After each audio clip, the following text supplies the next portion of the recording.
Pa, Oh, gano'n ka? napapainuman rin baka. Ah, wow guys!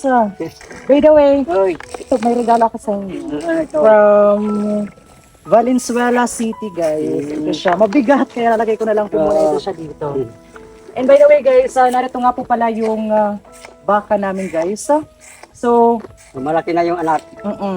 kumbaga, nung una, Yung una, parehas pala to, laki. kumbaga, pinaalagaan lang po ito siya para kay father. Tapos, Tinalagaan lang to sa akin. bale, yung sabi ng tag-iya. May-ari, yung siyahan niya anak, akin. Yes. So nagkaroon na ng anak. So meron na si father sariling baka. Kaya thank you so much kay Tony Vinyas. Shout out to you. Tsaka ito, ano na to, buntis na. Oo, Yung nanay. buntis na naman. Buntis na yan. Wow. Magtatag-isa na kami.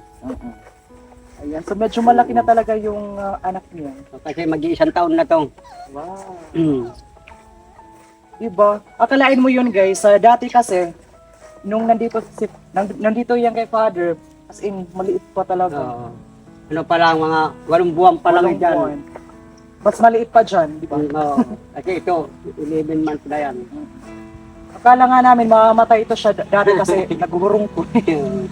Pero tingnan niyo naman. Dahil sa inalagaan talaga siya ng mabuti ni father. Alam ko so. Siguro ko, kukunan to. Ayo.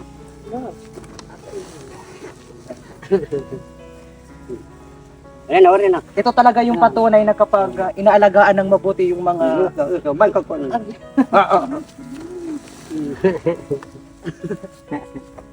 Makita so ngayon.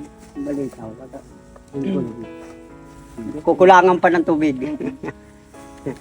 Dinagdagan ko ng tubig.